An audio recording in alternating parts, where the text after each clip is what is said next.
get to do anything about it. Okay, here we go. Let's get that up. There we go. Got music in there, right there. Okay, here we go. 3, 2, 1.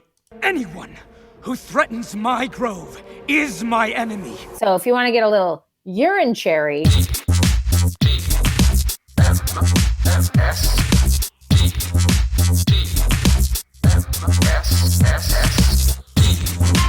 This is the morning stream. Hail Hydra!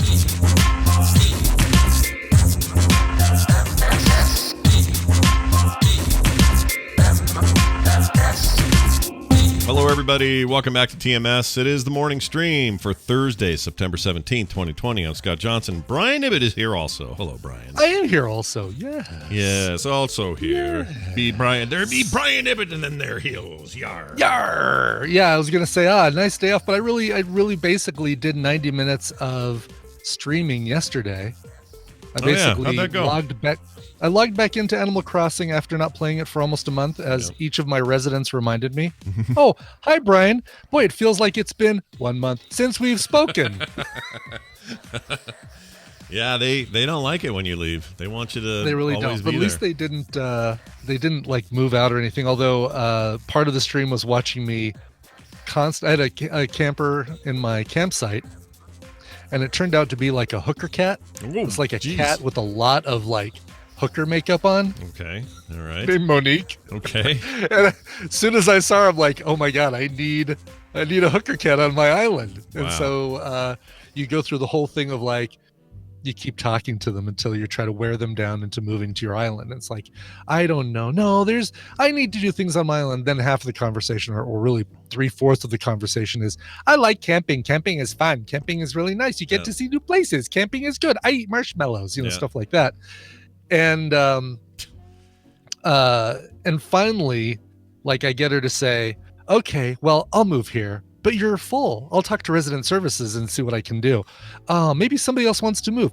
I'm going to ask so-and-so if they want to move. Yeah. And if that's not somebody you're comfortable with losing, then you have to shut down the game, get back in, and repeat the process. And so probably a good half hour of what they watched me do was go through the process over and over, asking Monique to come live with me. Who'd you get rid of? Who'd you decide on? I got rid of Broccolo, which is great because Broccolo and I have already become best chums. Broccolo gave me his photo, which is basically you've completed Broccolo. Yeah, you finished Broccolo finally. Finish your Broccolo. I finished my Broccolo and I'm ready for dessert. How can you have any Monique if you don't eat your Broccolo?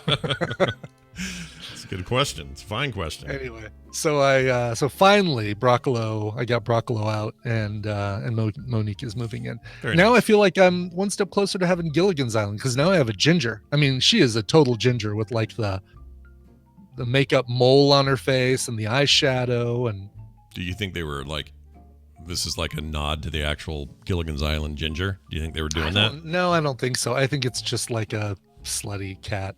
I think it's just a slutty cat. Because I'm convinced that the otter that's out in the water when you're out there that talks to you once in a while, and if you stand him next to dude with the photography studio island you have to go to once in a while, I forgot his name. They are Cheech and Chong, standing right next to each other. Oh, look at that! Right, with the beanie hats and they look I was just thinking like Matthew McConaughey, but there is a very Cheech and Chong vibe to those two. Yeah. So I just wonder if there's people at Nintendo of Japan are just sitting around going, we should insert a funny thing. When they put it in. What do Americans like? Cheech and Chong. Yeah, they like Cheech and Chong. I'm actually... I like that our Japanese employees at Nintendo are Sato from the Karate Kid 2. Yeah. Or that... Without honor, Miyagi. Or the dude from who gets the secret ingredient from the chef's King Chef From Iron Chef, Iron yes, Chef. the chairman, right? Yeah. I can't help it. That's the only Japanese affectation I can do without getting myself in big trouble. So there you go. Anyway, hey, welcome back, everybody. Sorry about yesterday, although we warned you. We told you it wouldn't be here, but there was no show.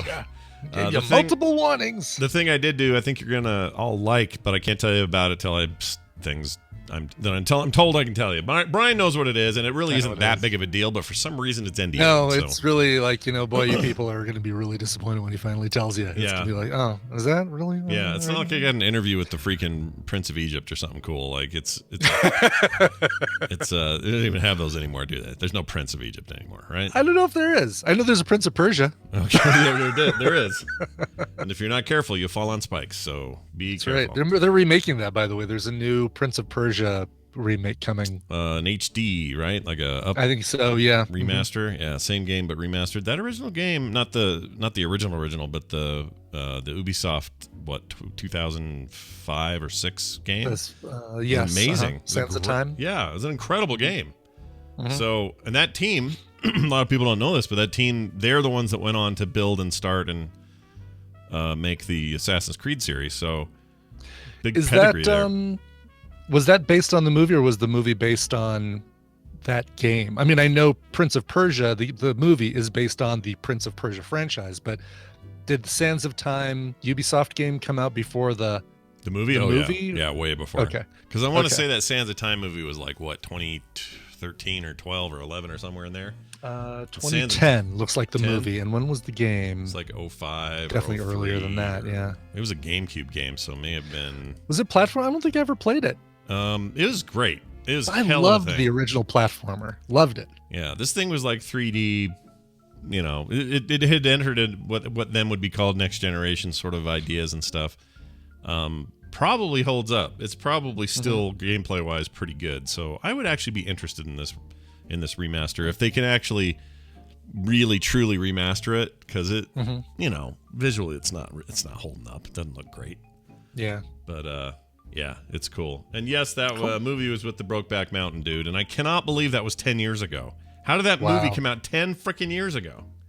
That's insane to me. And we haven't watched it for Film Sack. What is wrong with us? Yeah, what's going on there, I would ask.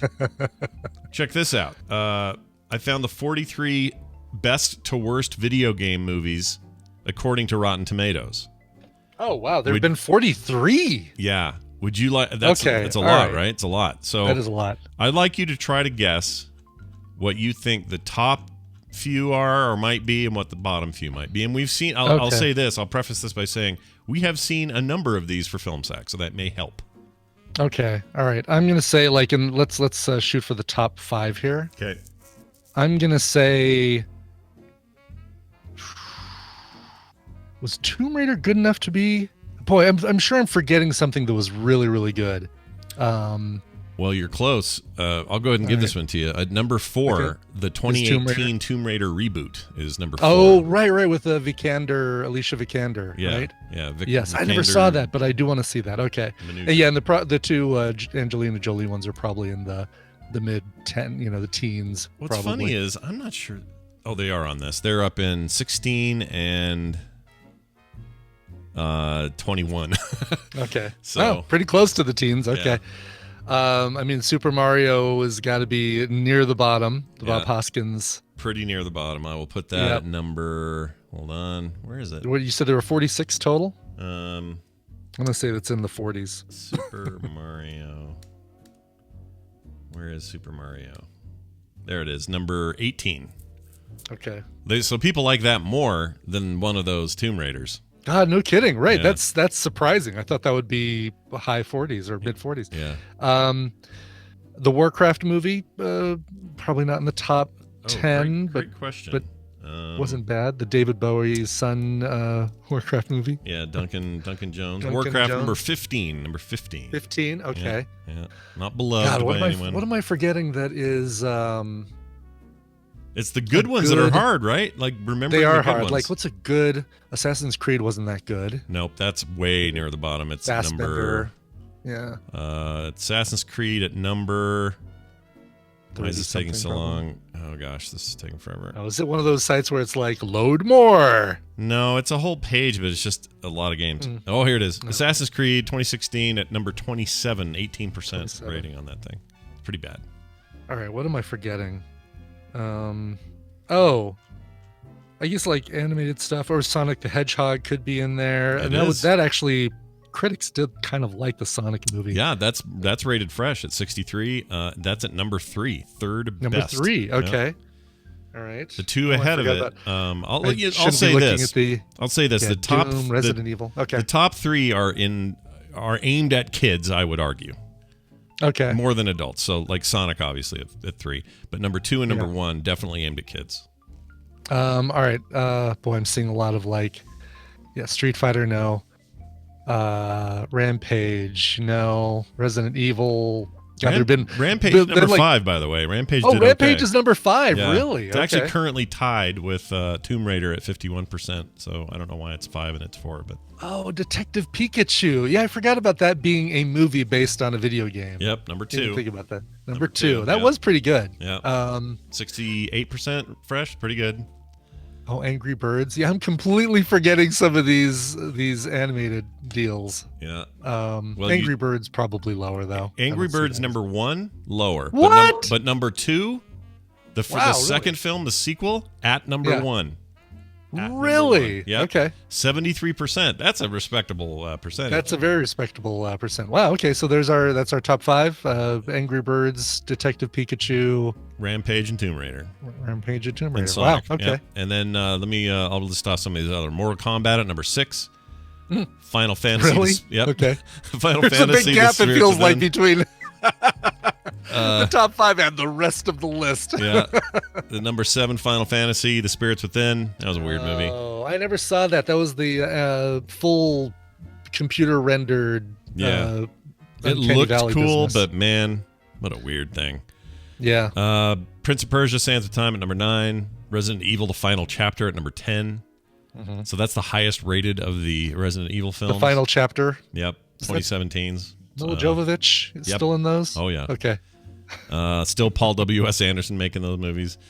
Let's see. Resident Evil, the first one at number 11. DOA, Dead or Alive. I forgot they made that. 2007. Oh, yeah. Is at number 12. Silent Hill at 13. Resident Evil Retribution at 14. Warcraft 15. We mentioned that. There's Lara Croft. Resident Evil Extinction at 17. Super Mario Brothers at 18. Need for Speed. Remember that? They made a Need for Speed with Aaron Paul. Aaron Paul and Imogen Poots was in that. Oh, really? Okay. Jeez. Yeah, 19. Let's see. Resident Evil Afterlife at 20. Lara Croft at 21. Let's see. Ratchet and Clank with the animated thing at 22. That did not do well. Let's see. Pokemon 3, the movie, which is a fully animated thing at 23. Is that the one where Pikachu finally talks and he says, I love you or something? So, yeah, it's the one when the audience went crazy. I remember we played audio from the audience like, what? Pikachu talked? That might be the one. I'm not sure, though. That was a while ago now. That was 19 years ago. Weird. Oh, wow. Doom. Okay. 2005's Doom. Remember that? Mm-hmm. Mm-hmm. Oh, yeah. That's at number 25. Another couple notables here. Max Payne at number 29. 16%.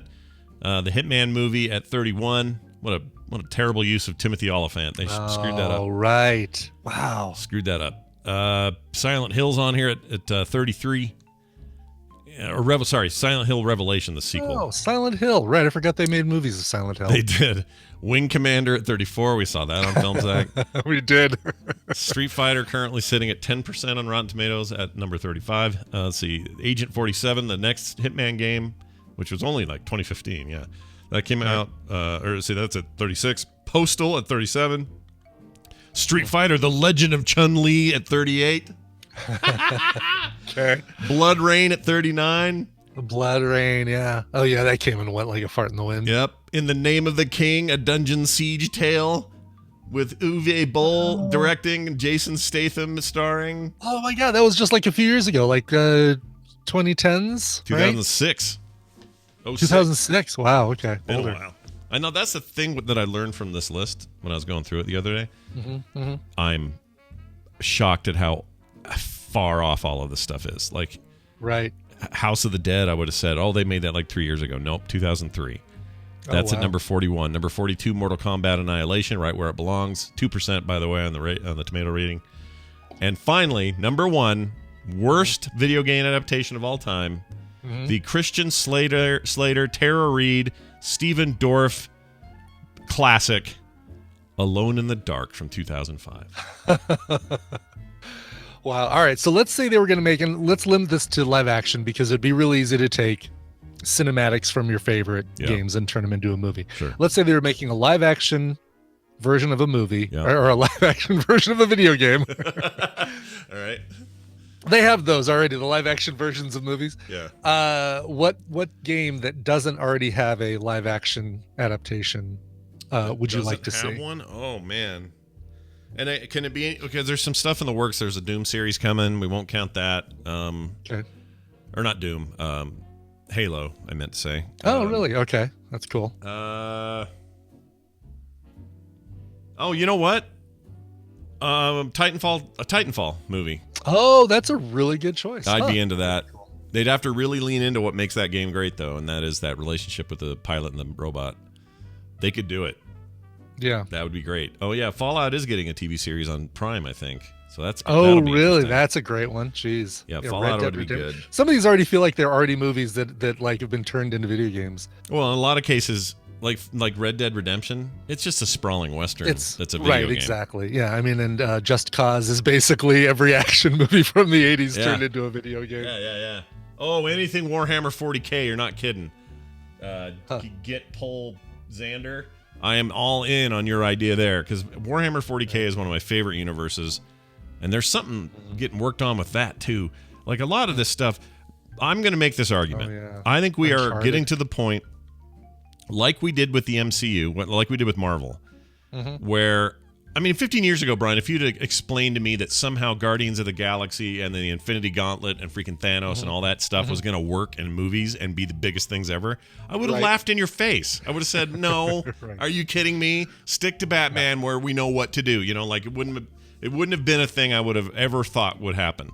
And they finally figured it out, because people who grew up on that stuff and were called nerds for liking it are now of age and are making that content, and they're doing it right with the right people. So it proved it can be done. Well, what is this upcoming generation's version of comic books that started in, a long time ago and now get the respect they deserve? Video games. So Video games, yeah. I think we're about to turn a corner and finally get people at studios, from executives on down, who make good decisions that say things like, make the game the way you want, or make this movie the way the game was meant to be made. Like, make a hard R Mortal Kombat. Make a proper Warcraft movie or series that is actually all about what we love about those games and not all the stuff we think pleases audiences. Like, really go hard on it, and someone's going to find a way to do it, and those will be the next giant thing, MCU style. I'm telling you. I think so. We're going to turn a corner, baby, and it might all happen in TV or something, and streaming services, and not single movies. I don't know, but there's in the meantime, people give me my Tempest movie. I don't know how you do it. Yeah, it's going to be very Tron-like. Like, it's going to be, people in things who ride the grids. Oh, you gonna go riding the grids? Yeah, but there's monsters coming from the other side of the grids. I'm gonna get in my yellow wiggly leg ship and go down the grids. Yep. Halfway through the movie, those red swappy things will show up, and you're like, oh no, those are hard. Oh no, they swap. flippers. Oh, Sinistar needs a movie. Yeah. I hunger, he would say from the arcade 20 feet away from me and ask me to put quarters in it. Love it. Sinistar. Oh, I love Sinistar. Run. Oh my gosh. You're not running either. You're flying. So No. why does he tell you to run? No, it's a good point. Yeah. All right. I got a quick Vegas email I thought I would read. Oh, a Vegas email. All right, cool. This is from Calarigan. How would you say that? Calarigan. Yeah. Calarigan? Okay. Calarigan. Calarigan. That could be it. Tuesday's show actually. is the subject line. So last Tuesday's 9:15 show says, greetings. During my commute to work, I was listening to your show from Tuesday and noted that you brought up Las Vegas and the nun pasties. And then it says, and later you mentioned how great it would be to be a teacher because of the kids. I think I was talking about that. Anyway, I mentioned before that I'm a kindergarten teacher and I was doing distance learning until January, or until Las Vegas says, hey, in-person school is okay now. The first week of school sucked. But what made my day so much better was listening to some of my students record their responses to my question of the day every morning. We normally do a question of the day as an icebreaker in the morning, and I felt like we could do that virtually too. So the parents help their students record a video introducing themselves and answering the question. One of my questions of the day was, quote, what are some things that you did this summer? unquote. Well, one of my kiddos had me cracking up when she said that when she said that they didn't do anything this summer and stayed home because of all the germs in the stores and the school. And from there, she goes on talking about how much she absolutely loves cake. I definitely made my day to listen to these kids. Happy Wednesday, and I hope your recording sesh for your promo. And I hope your recording sesh for your promo is great today. Porno. Porno? Oh, why am I reading promo? I like hardcore promo. Hardcore promo. Anyway, that's from Calorigan. That's so cool. That's Kids pretty great. Yeah. And hey, whoever you are out there, kid, I love cake too. Oh, cake is great, isn't it? And I have evidence that I love cake. I have a body that loves cake. All right, we also got a product count from listener awesome. Dictator and the Tots. It's Dictator from the Tots, the band. He says, actually is from Dictator. I do know that band. Yeah, I think we do. We played him before. We played him on the show. Says this. Hey, hope it's not too early to test the ship's phasers. Oh, I guess I better do it. Is it too early to test the ship's phasers? Hold on. Why can't I? Test the ship's phasers. Let's test the ship's phasers. I don't know where the other thing went. I can't find it. Anyway, I'll just have Brian say this. Yeah. Okay. That's good. Now that the dust has settled and we know more about some of Apple's new products coming soon, I thought I'd update you on the official count. Which official count, you ask? Why, how many times did Tim Cook say products during the event? Is what he means. So here we go. 7 in total. I also counted around 7 when I watched it. I noticed you did the live stream. I was having more fun watching the chat. Watching the Apple thing and just watching your chat, because it was obvious what questions you were asking or what things they were correcting you on or explaining. Or yeah, it's great to do that. When next time this happens, we should I don't know why I didn't think of it. We should just have you stick around and just stay on. Yeah, we should have just done that. It says 7 in total, although the first was a singular product before any of the timestamps. Love the show though. Your friend Dictator and the Tots, and he gave us timestamps. 1 minute 16 in, singular product, and then all the other times. Minute 43. We've got a lot of great products we're going to be introducing today. Says P.S. Up first is Marion Shimbolist from our wearables unit. Let's fly the Apple drone across the other side of the and play Death Star to go look at her. Play some scary, intense jazz music while we do it. I don't like that. I'm like, what are you doing? Stop, calm down. That place is empty. You're freaking me out. Anyway, it says, P.S. I chatted with an Apple support person this morning named Patrick who helped me with my AirPods Pro, a wonderful product. He informed me that I would be counting and informing y'all. And informed him I would be counting and informing you all. So shout out to Patrick. I'm sure Patrick's not listening, but if he is, thank you for your support, Patrick. We go the extra mile, Dictator, and actually record, make a little 7-second mashup of products. You know, like have it in. Oh, who's gonna do this now? Come on now. We've got the numbers. If anybody needs the numbers, we've got the numbers, the timestamps. If you're going to mark the timestamps. Yeah, and there's only 1, 2, 3, 4, 5, 6, 7. So if there's 7 total, we said 7 up top. 7 total, so it's not like it'd take you a bunch of time, but if you really wanted to be cool, you could go back and do like the last few conferences and just catch them all. Oh, jeez. And make a big Tanner says, send it to me and I'll do it. Dude, I'm sending you the list right now. Tanner Goodman. He is a good man. He puts the good man in Tanner Goodman. There we go. I'm getting him the list right now. Very cool. All right. That's it for stupid stuff in the morning. Now, let's do this. Whoops. Let's do this.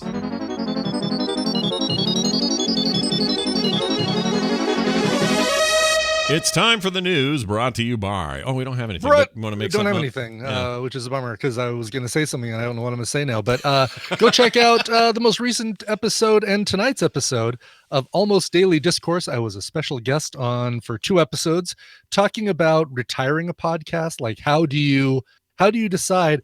You know what? This cover shit has run its course. I'm done. And how do you do it? How do you get out of it? Yeah.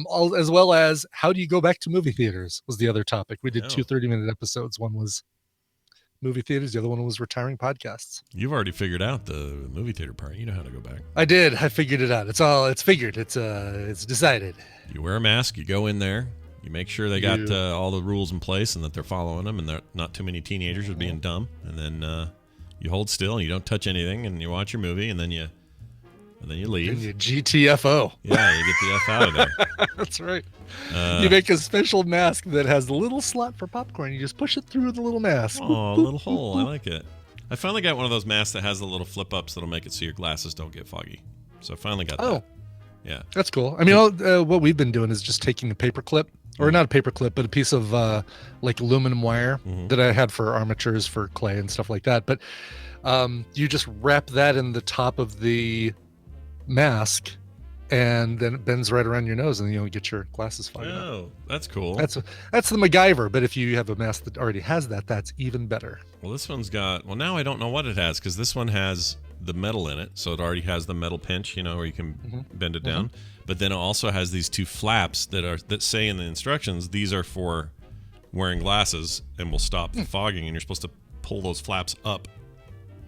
I don't know. It's weird now that you're saying it. I'm like, yeah, the metal thing should be all I need, right?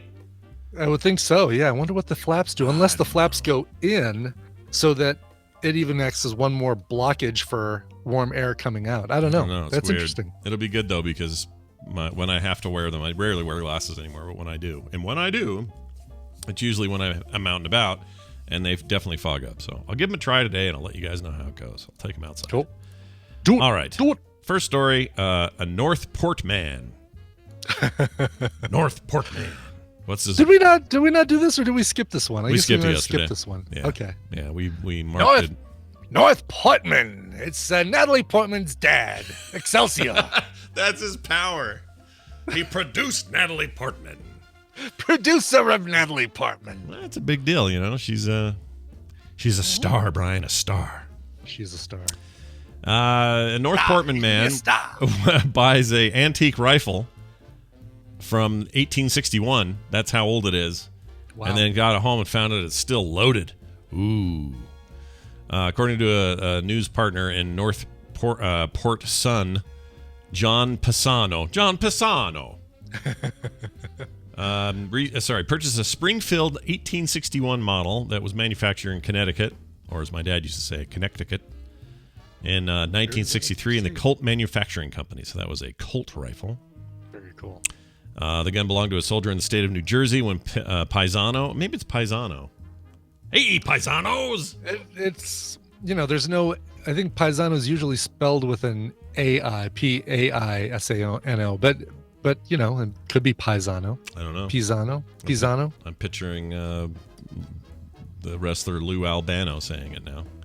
Anyway, when Paisano received his gun, he found out that the gun was ready to fire. It could have gone off and killed somebody, and I guess that person would have been the victim of the Civil War had it happened. The most recent victim of the Civil War. Yeah. That's awesome. I'm sure the police would see it that way. I'm sure if you aimed at a guy, shot him, and then said, "It's the Civil War, what done it?" I'm sure they would have just said, "Oh, go about your business. Everything's fine. You're right." Totally. Yeah, absolutely. I don't know why he has this accent. I apologize, everybody. Civil War. Paisano took the weapon to a local gunsmith who helped him safely remove the charge without firing it. Jim Morrison, owner of JM Gun Repair. And a writer on the Storm. Yeah. Oh, it didn't even hit me that had the same name. That's hilarious. Writer on the Storm. Do you have any more of these in the back? Hold on. Let me break on through to the other side. Doors. Ask your parents, I guess. Yeah, exactly, yes. Anyway, let's see. It was loaded in the 1860s due to its condition. And it was just unbelievable. It just had it was just awesome to bring back this soldier who loaded this rifle. Where does the bullet come out on this thing? This is the end. This is the end, my friend. The only end. Okay, please continue. Sorry, I just want the ghost of Jim Morrison to sell guns and repair them. So that would be great, right? Yeah, everything you've said is right and good. Chuck E. Cheese in the news. Are you familiar with him? I have. He needs to come back out and and kind of clear the stink that Five Nights at Freddy's left on the whole animatronic animal pizza industry. I agree. There was Sony showed a new Friday Night at Freddy's thing. New Friday Nights at Freddy's, yes. What Friday Nights at Freddy's? Why did I say that? Because I don't know who those are for anymore. Who's playing those? I'm not. I don't know who plays. No, but I'm really excited about that time loop game. I think that or the Miles Morales Spider-Man game are the first things I'm going to buy when I buy a PS5 eventually. Well, probably the pre-orders yesterday broke the internet. And nobody could get them, and it was. I'm not worried about getting it first. Yeah, anymore. I don't need to be first. first. I'm done with that. This generation is not the generation I'm getting anything first. But I don't know. I am more torn than usual because I think Microsoft's got a better value going with their plan. But Sony has a couple of exclusives early on that are pretty rad. So I got to make a decision. I don't know what I'm going to do. Anyway, I've been buying PlayStations since '99. I've had an Xbox 360, but my infrastructure is all PS. Yeah, Ryan is dedicated to the brand, and it's okay. That's totally fine. There'll be plenty of people. It's just like I've got all these digital games that I'll move over to the PS5 and have the ability to play right away. Maybe this is the problem. Maybe. At least Avengers I'll be able to if I'm not finished with it. Yeah, they haven't made it very clear what will move yet, which is a little bit of a bummer. Whereas Microsoft said, yeah, all of it will move. So enjoy. I don't know. I have so many questions about this particular generation being a little bit strange. Digital versions of the consoles, services being a big thing, especially on the Microsoft side. Like, we had a huge, deep, discussion of this on Core last night. So I would recommend listening to the Core podcast and hear what we said because there was a lot. Chuck E. Cheese. He wants to destroy. The organization of Chuck E. Cheese wants to destroy. Charles Emerson Cheese. Please step forward. Give us your full name. They want to destroy 7 billion prize tickets. Wow. So this is pretty crazy. This might qualify as a kid's wildest dream, says this article. A mountain of 7 billion Chuck E. Cheese prize tickets. It's enough paper to fill 65 shipping containers. That's how much of those little tickets there are. Yeah, that's enough. All that is enough to get one of those erasers. Yeah, you can get or a little spider ring. Those are cool. Get that. Yeah, a little plastic spider ring with one leg bent. Everyone loves those. Anyway, it's enough to fill those, each 40 foot long, with tiny pieces of paper emblazoned with the image of the chain's mascot, a rat named Chuck. Anyway, was he a rat? I always thought he was a mouse. I thought he was a mouse too. You want a rat as your pizza restaurant mascot? Yeah. Why is this just now coming to me that he's a rat? Chuck E. Cheese. He was a mouse, right? No, he was cheese. But he was a cheese, Scott. But the whole idea of him liking cheese, I guess rats like cheese. I just always associate cheese with mice. So I don't know why I didn't know that. Never knew he was a rat until today. My Wydryn, MYYDRYN, says, I'm sold. I remember at a Showbiz Pizza. Now, Showbiz Pizza was a competing restaurant. I think that was the one that was launched by Nolan Bushnell, who founded Atari. Other way around, I thought. Because I think Chuck E. Cheese was Nolan Bushnell? Yeah, Chuck E. Cheese was Nolan Bushnell, and then Showbiz may have still been him, but it was later after he left Chuck E. Cheese. Oh, because gotcha, that all broke off in a bad way or something. And then Showbiz Pizza and Chuck E. Cheese, I think, maybe merged again eventually. Do I have that right? Okay. I used to know all this about that because it was... Yeah, no, those were competing. Yeah, even Dice Dominic says, I thought Showbiz was Chuck E. Cheese. No, they were competing for a while. Like there was a strip mall in Inglewood, or not strip mall, but like a street in Inglewood where there was a Chuck E. Cheese, and less than a mile and a half away was a Showbiz Pizza. Oh, wow. Like competing animatronic business. They were at each other's throats, man. Yeah, There's some guy who's trying to assemble the Rockafire Explosion, whatever their name is, in his basement. Oh, there it is. Yes, he established Atari Incorporated and the Chuck E. Cheese Pizza. So but what? Okay. I'm still convinced he had something to do with Showbiz later. He might have, like when if something got some other company bought Chuck E. Cheese and he sold it, he might have said, you know what, I'm gonna go over here and make another one that's just like it. Yeah, make some more money. Animatronic other animals.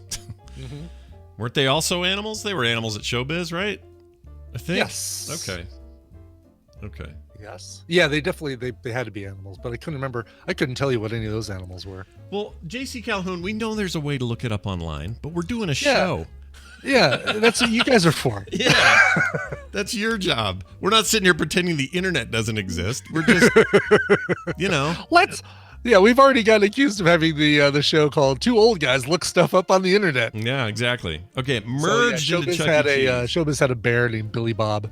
Oh my gosh, Billy Bob, the Showbiz. There it is. Okay, it says here, founded 1980, March 3rd, 1980. It merged into Chuck E. Cheese.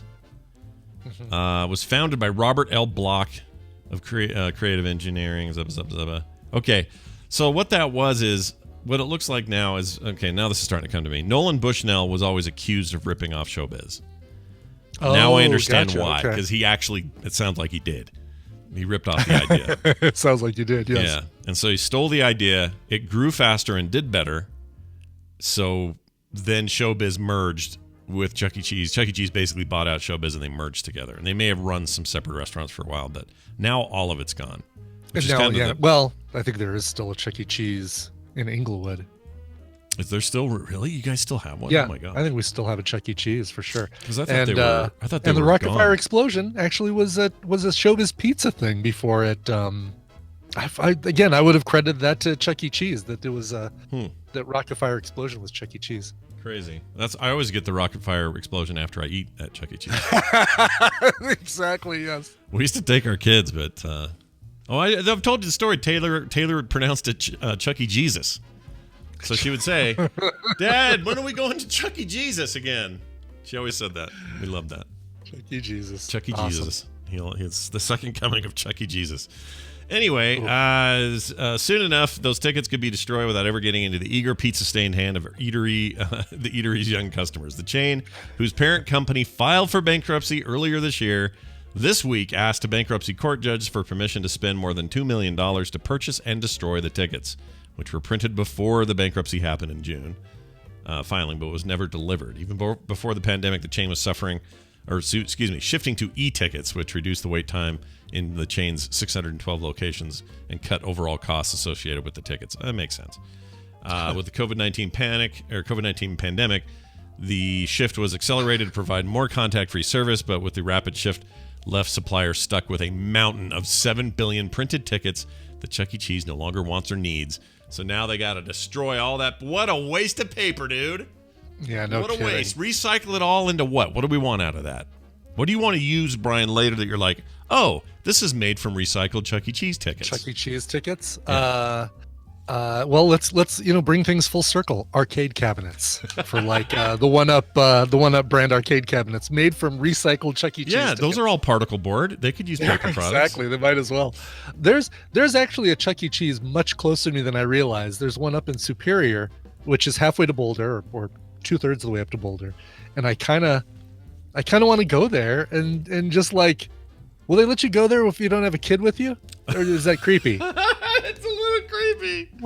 Like, are you here for a birthday party? Nope, just here for the pizza. Yeah, it's slightly creepy. Maybe I don't know. Now that you say it, I don't know either. But they do open at 11. I could go there for lunch today if I really wanted to. All right, I'm looking for locations here.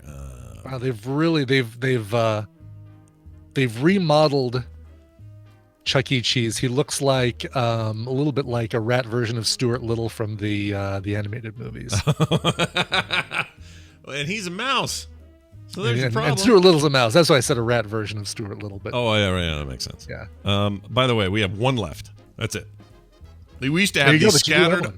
They were scattered all over the valley. We are known for tons of kids in this state and in Salt Lake City. And it used to be every 5 feet there was a Chuck E. Cheese. Nolan Bushnell went to school here. Like, it's a local phenomenon at the time.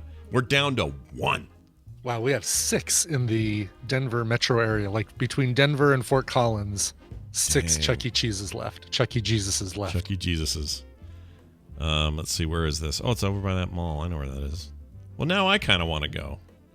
Just to see what's up, you know?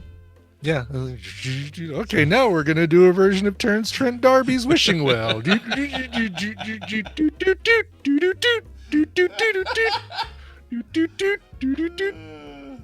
It's amazing. All right. Hi, kids. So we'll see what they do. I want recycled into toilet paper.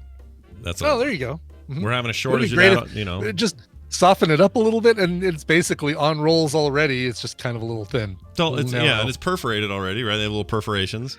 Here's what you should do. They should merge like 4 rolls together so that they have the width of toilet paper.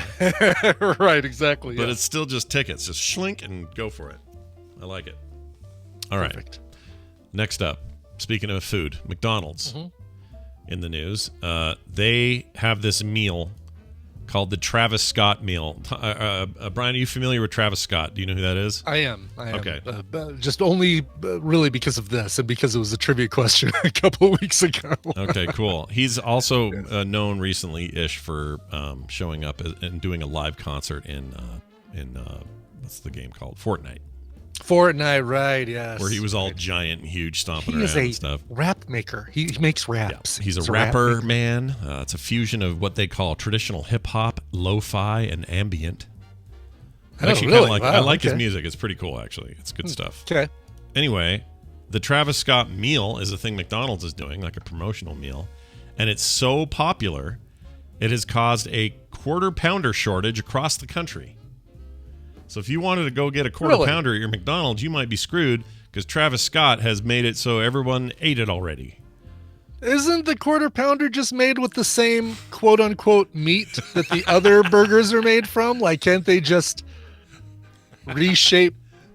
Well, if they're out of quarter pounders, how come they're not out of hamburgers or Big Macs or? Right.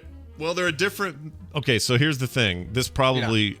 You may have asked and answered because the patties for a Big Mac are thinner and smaller. Sure, the patties for their other burgers are different sizes and different thicknesses, and then the quarter pounder is a thicker cut, and it's also, I don't know, it's just quarter pound before pre-weight before cooking. Whatever. Yeah, and it's a more beveled look and everything. I think this just proves that all of that stuff is pre-made. Yeah. There is nothing happening on the ground in terms of like freshly made. There's no like, oh, well, let's hand shape a patty into a quarter pound, stick it on the grill. We have a customer who wants a quarter pounder. Yeah, that doesn't happen. I think they're in a big box and they're frozen. They come out like pucks, and you just make the size that you have. But what I'm saying is, at the factory, can't they just say, oh, okay, well, route some of the goo over to the quarter pounder machine because we're running low on quarter pounder patties? And see, that's perfect, Nat. That's what I would say. Like, aren't you? Okay, so are you? If you're running low on quarter pounders, aren't you running low on everything then? Yeah, Brian's right. Exactly. That's what I'm saying. That I'm not saying that anything's happening at the stores, but if they're running low on quarter pounders, just move some of the meat into the quarter pounder shaper machine. Which is probably what they're doing, and the stores will just have a temporary shortage. That's what's going on, I'm guessing. It's not like the Popeyes. Do you think it almost feels like a manufactured shortage? A little bit, right? A little attention. Just to sell. They said, oh, this worked for Popeyes to have a shortage. It made people want it. It's a terrible burger, but suddenly everyone wants it. That's right, exactly. I actually kind of like a quarter pounder. But here's what I do. If I get a quarter pounder and bring it home, I take the lid off. I get no cheese, and I take the lid off, and I get kimchi, and I drape it with kimchi.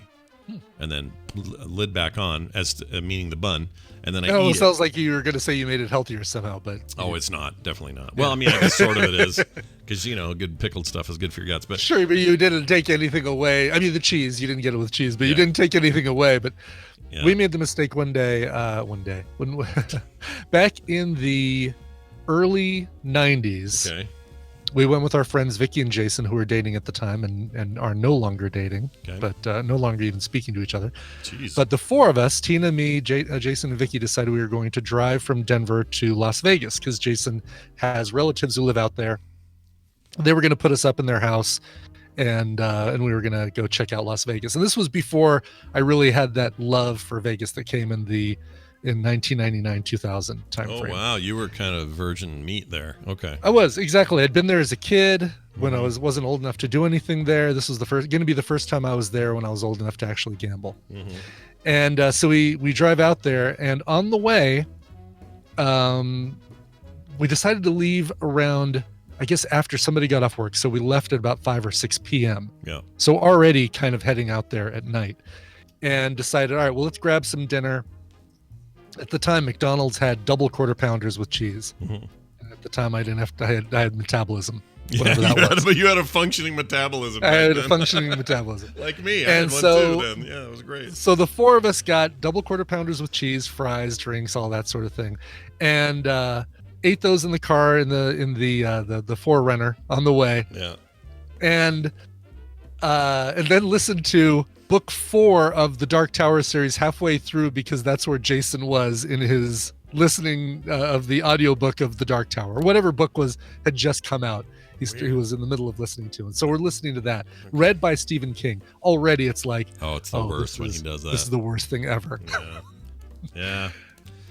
We get to about Grand Junction, and that's where the double quarter pounders with cheese want to come back out. And it's a matter of like, great, 4 of us, 10 o'clock, 11 o'clock at night, all that's available for public bathrooms are gas stations, and we're gonna unleash the most foul body waste into these already disgusting bathrooms.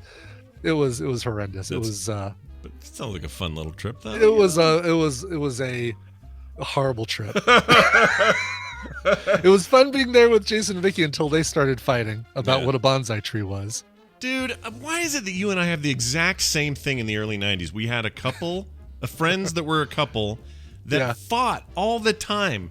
And it was when they would fight, and we went to Vegas with them. We drove to Vegas really? How funny. Wow. 1994 or 5. We drove to Vegas right around the same time. Yeah, and when they were fine when they weren't fighting, but when they would fight, my gosh, it was bad. And you just kind of sat there going, I want to die. Get me out of this car. I hate this. That's so funny that you guys had that too. Yeah, on the way back, it was there was a big argument because one of the people we were staying with, one of Jason's relatives, was out doing something in the morning, and we didn't get a chance to say goodbye before we had to leave. It was first thing in the morning. Yeah. And so one of the arguments with Vicky was, well, we didn't get to say goodbye to so-and-so. Well, it's all right. We can call and you can say goodbye. Yeah. Well, I just really wanted to say goodbye to them. And then they fought like all the way to freaking Mesquite with that business. and then in Mesquite, there was like a bonsai side of the road bonsai tree sale thing. And she's like, oh, let's stop and get a bonsai. It's like, well, those aren't bonsais. They're really just like small trees that have been cut in shapes to look like bonsai trees. Yeah, they're ticky-tacky They still have trees. big ass leaves on them. Yeah. And she's like, no, I think any small tree is a bonsai. No, just Japanese trees. And then they fought about that all the way to like St. George. I swear we lived parallel lives. Like this was us too, and I can't say their names because I think one of them listens. But oh, really? Yeah, they'll know I'm talking about them though, and I have no problem telling them they were cats and dogs all the time because they were awful that way. They're not still together, right? They are still together. That's the one still difference. Together. Yeah, okay. somehow Did they figure made their stuff out. Not really. They still do this. They still do it. They've got like 4 grown kids, and they just fought all the time, and we really liked them. Oh, They just. There were these moments of just like, Kim and I would just be like, oh my gosh, we're going to die. Can we just get out of here? We just gotta go. Tanner Goodman says he sent the file we asked for already. Holy cow. If that's true, I'm checking my email real quick. We're going to play it now on the show. Yes. No. Here it is. Played now. The products thing. I got to download it. Hold on one moment, everybody. Okay. Just in the meantime, while you're doing that, I'll tell you that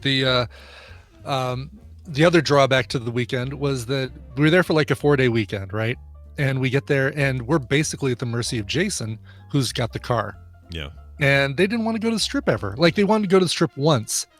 And we went to the Mirage, and I'm like, Tina, I'm really tempted to just say, leave us here. We'll buy a hotel room so we can actually have some time hanging out on the strip. Otherwise it was like, back to the outskirts of Las Vegas where nothing's going on. And yeah, why would you go to Vegas if you're not going to go to the strip? That's weird. Oh, just wasn't the right thing. No, it bums me out. I love both of them. We're still good friends with both of them, but thank goodness they're not together anymore. Not together. Vicky over here, Jason over here. Jason over there. Yes. All right, here it is. The Tim Cook products combo created by our friend Tanner Goodman just shortly ago. I don't know. I haven't checked this for volume or anything, so hopefully it's loud enough. Here we go. Okay. Products. products. Tanner added a little funny one on the end. Well done. Well done. Yeah, Holy well done, cow. dude. Well done. Good job, Tanner. I'll go crank the volume on it a little because it's Sending you something special for your birthday in a few days, Tanner. Yeah. Oh, is his birthday in a couple of days? His birthday is in a couple days. Well, 21st, I believe. He deserves a good one. Okay. Yes, give him Well, a remote hug. Yeah. Now that we've done that, we got to get Wendy in here, but we're going to do that after a break with a song. Brian has prepared it very carefully. He's pulled it from the oven. He'll now cut into it and show us what he's made. Oh, it's a little steam rising from it. It's great. Let's go to a band called Check the party! Check the party! Shit! Secret ingredient! Don't look at me, Tempest! Go back to the barracks!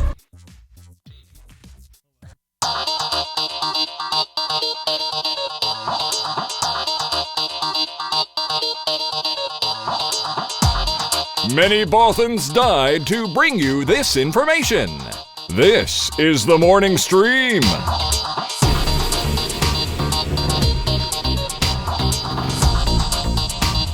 All right, we're back. I adored that song.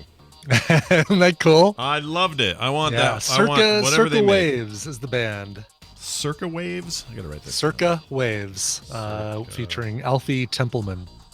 Alfie Temple.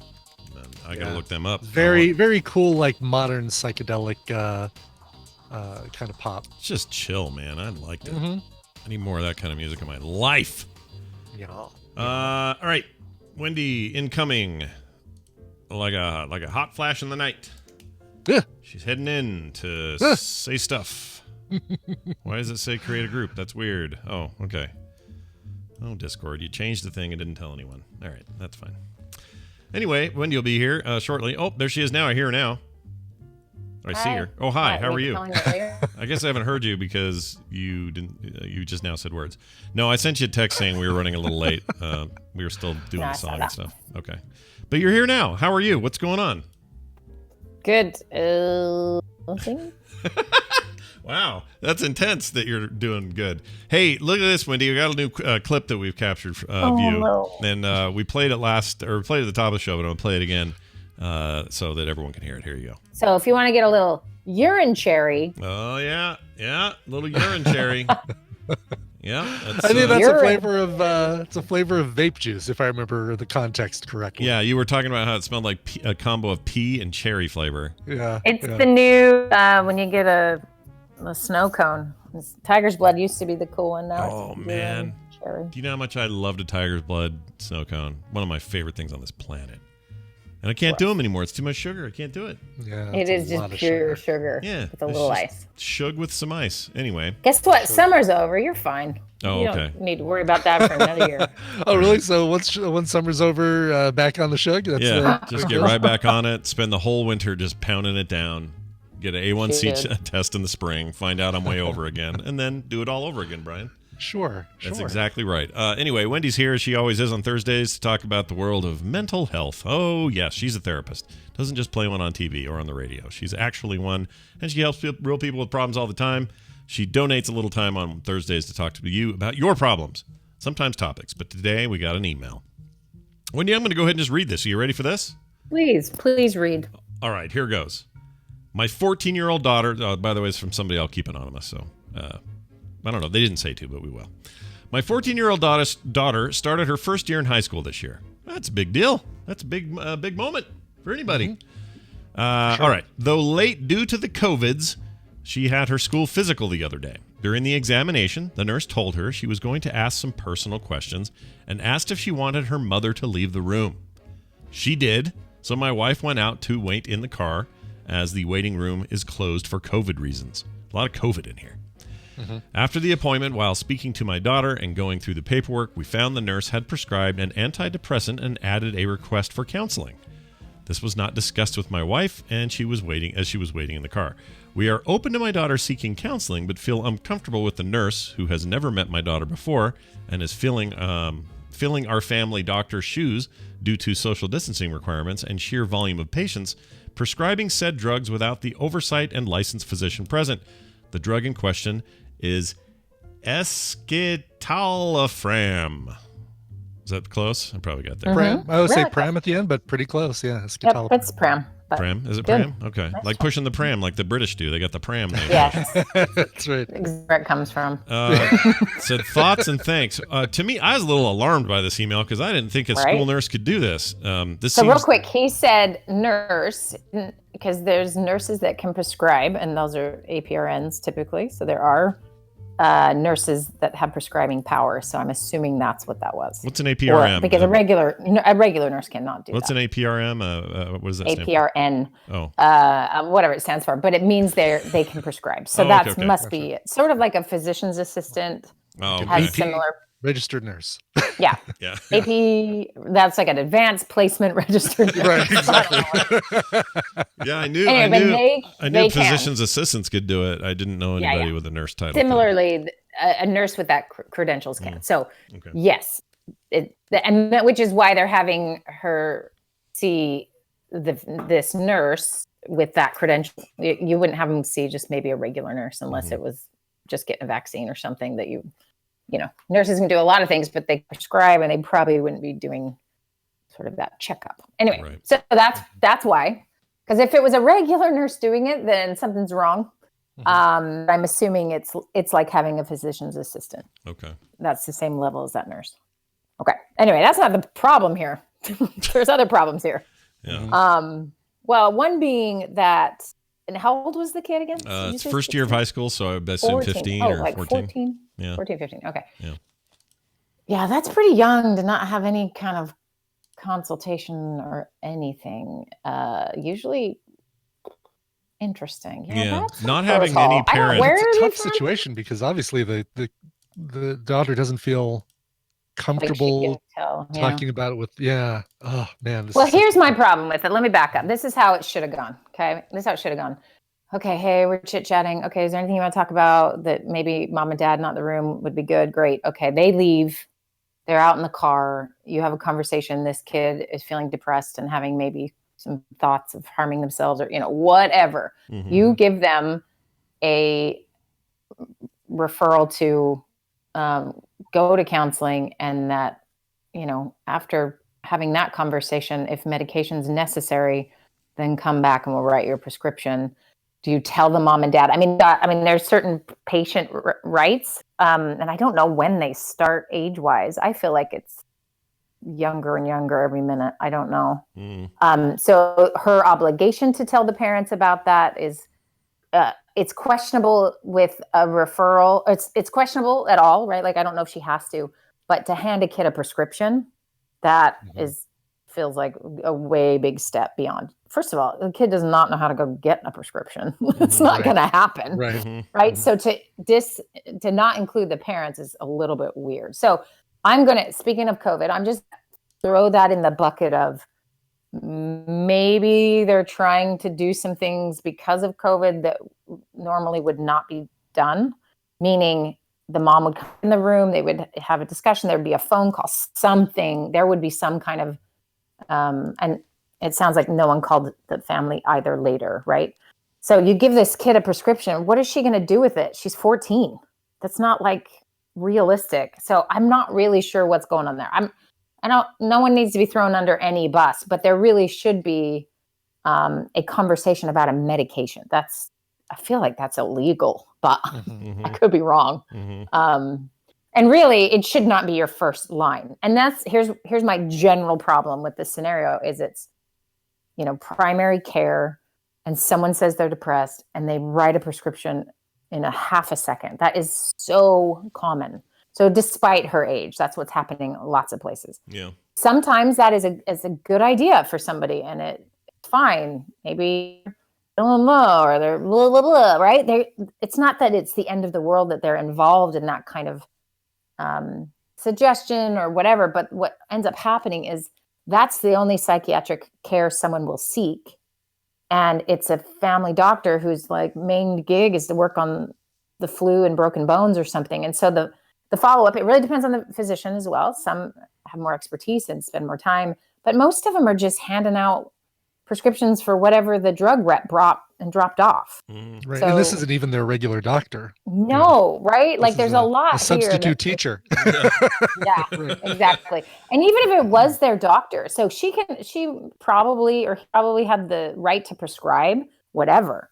But a psychotropic drug for a 14-year-old should not be what you're doing when you're pinch hitting, right? Like that's inappropriate on many levels. But the bigger picture is, what are we doing medicating a kid before they've talked to anybody? Like that's no, It's not like blood pressure or thyroid or something, that it's not like talking to someone doesn't make your thyroid better. But we do know a teenager talking to someone about their thoughts and feelings are going to change some stuff. So before we drug them, let's have a conversation. And again, if she's threatening her to harm herself or something like that, well, then there's protocols that guy was supposed to follow, right? So not a great primary care experience. I would agree with sure. that. No, and this is some naivety on my part, but do pharmaceutical reps give doctors and APRNs kickbacks if they prescribe a certain thing to their patients? Great like, question. I think they give free pizzas. I know that. And well, I've seen the notepads and the pens and the plushies and the tote bags, but I didn't know if there was actual. Well, they've done payola. some studies. Yeah. They've done some studies, and that literally all it takes is for them to have a free lunch, and they will tend to prescribe that thing more. Wow. So I don't think they need kickbacks. I just think it's how psychology works with a very busy doctor. Who they think of the last thing they had. Kinda. Was like, oh yeah. Yeah. Oh, that was fun with that pizza. By the way, would you like some of these drugs? Yeah, try this. Well, and I think, that's not great incentive generally. I mean, that sounds lame, but if all it takes is a pizza, I'm not sure they need much more than that for it to be successful for them. I think a big part too is if you have free samples you can hand to somebody. Drugs are expensive, and if you don't like this, well, at least we can just try this trial. I mean, I've been in rooms where the doctor pulls out packs of 5 things and is like, well, for birth control or something, like, well, you just have all these. And I'm like, oh, cool. I don't have to pay for this for 8 months. Right. So it's appealing. Right. Samples, so in a lot of ways, like, what is in the best interest of the patient? I know there are not doctors out there who are like, you know what, I'm going to spend my whole life studying and then be a brat about it. No, they want to do what's best, but they 17 seconds to talk to each person. Like, it's not a good setup especially for psychiatric care, right? Yeah. So they should be the first line that then refers to the people who are experts at it. That's what should be happening. Right. And it sounded like, talking to a teenager privately is an important part of primary care, because who knows what's going on at home, or who knows what that kid feels comfortable saying. This is what makes all this so delicate, right? And so for a kid to say all that, it's very brave. It's tricky. You think, oh, do I then go call the mom and tell her everything? Well, it feels a little stuck. What's the age at where that stuff is non-protected versus, that something that the doctor then can say, okay, well, your daughter came to us and said that she's got these sorts of feelings and we need to address those. So where there's not the patient-client or patient-doctor confidentiality. Privilege, yeah. So that is 18 in most states. I'm not sure if anyone else, I'm not familiar with any states that are lower than 18, but that is possible. I don't keep up on everyone's laws. Okay. But 18 is the legal, of course, age.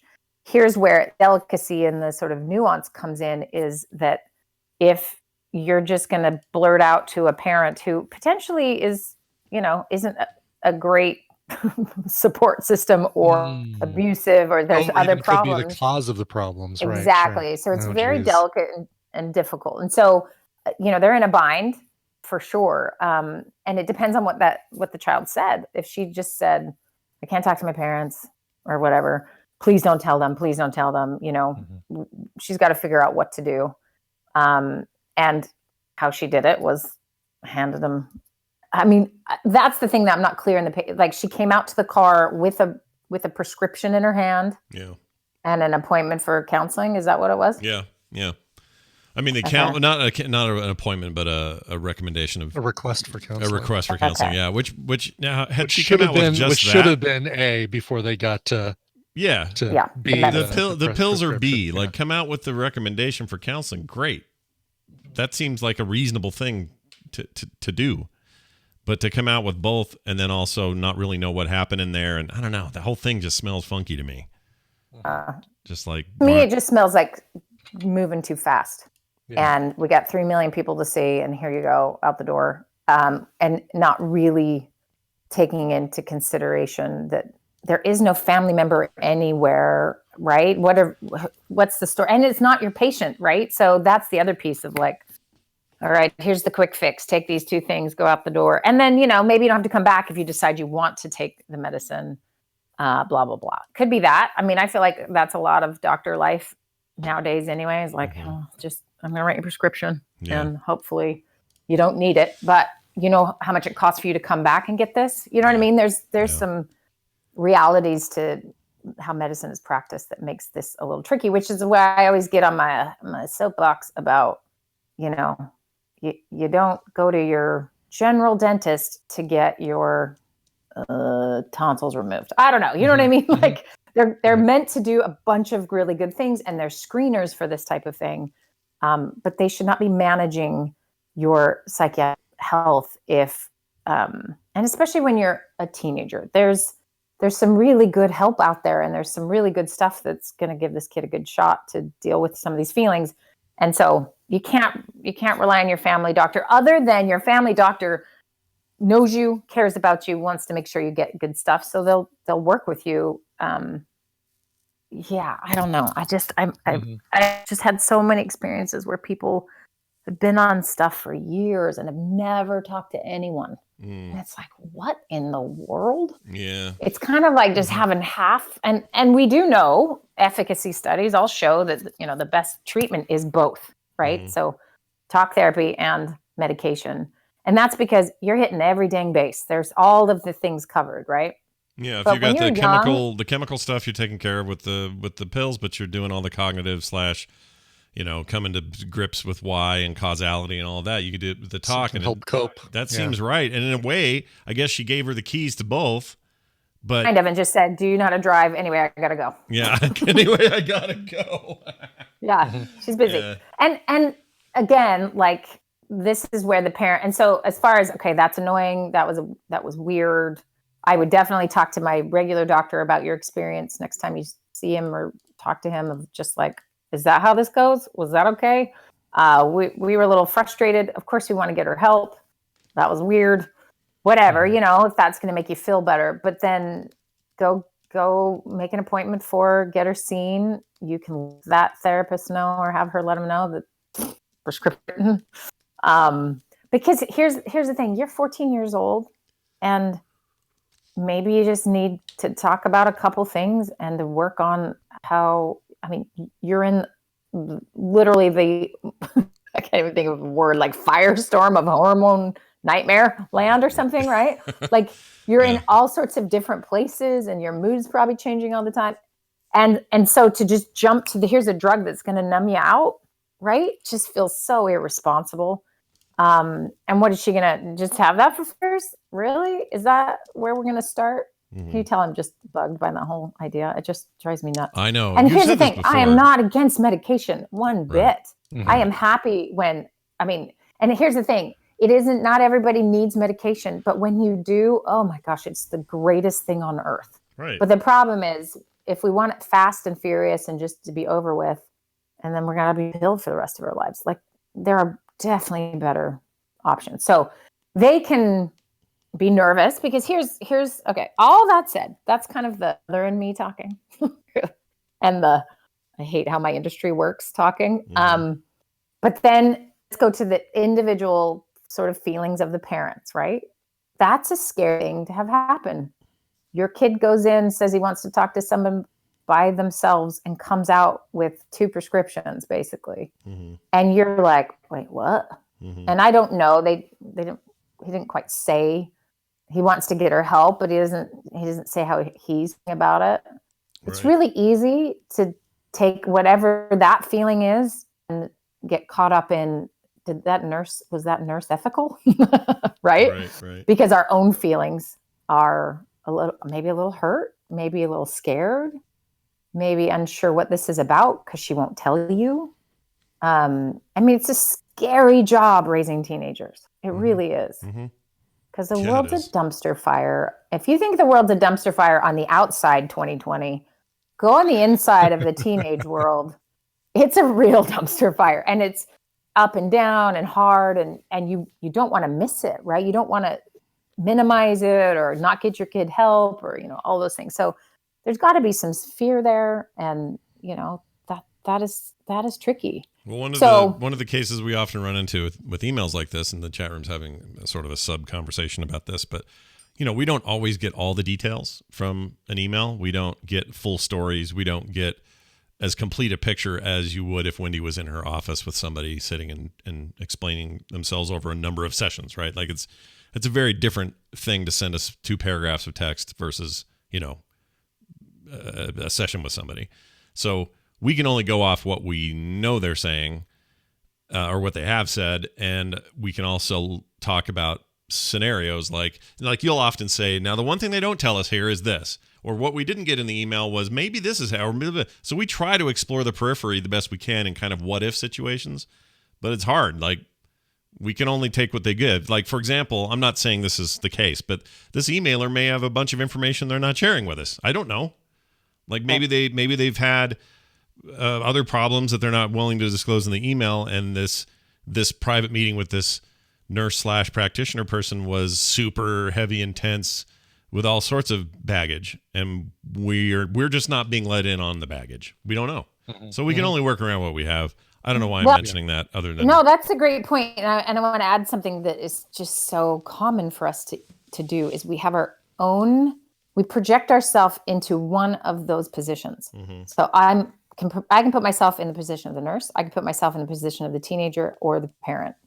And all of us can do that. But guess what? We all have a preference. So let me ask each of you, which person do you project yourself into most easily? In this scenario? Yeah. Like you can understand the kid or you can understand the parent, I think, actually. I feel like I've got a weird take on this because my projection's even a little more different. Because I had a doctor once who I went to and said, I got these weird tension headaches. And there's a lot going on at work, so it's probably a little bit of stress, but just want to make sure everything's okay. And he prescribed some pills that said, take 3 of these a day on the bottle. And he told me that. Take 3 of these a day. It'll all be great. Call in if you need a refill or whatever. I didn't know what these things were. It was 2004. I was so naive to this stuff. I should have called my sister is what I should have done. I don't know where you were. Yeah, you should have, because I would have screamed stop. Yeah, where were you in 04, by the way? Where were you living? I don't remember where you had 2 little kids. And you lived in, I think you were. I was in Utah. Oh, were you here? Okay. Anyway, not that was had anything to do with it. I just didn't know. I'm like, oh, well, they're the doctor. They know what they're doing. So they gave me this thing. I'll take 3 of these a day. That was a huge mistake. Gigantic mistake. And ended up causing years and still some stuff on the tail end of problems for me. That it's like I was already kind of a nervous, anxious person, but not really that bad. These things had a way of like taking a knife and opening me up and never quite, that hole never quite sealed. And I experienced all of the extreme sort of tolerance withdrawal stuff that people describe. 3 a day was not the right thing to do. They're supposed to be when you need it and only then. It was for people with like chronic panic attacks and things like that. He was giving me these for headaches that he thought maybe were stress related, like way overprescribed. It's like saying my plant is dying. Here's the ocean. Let's water it, right?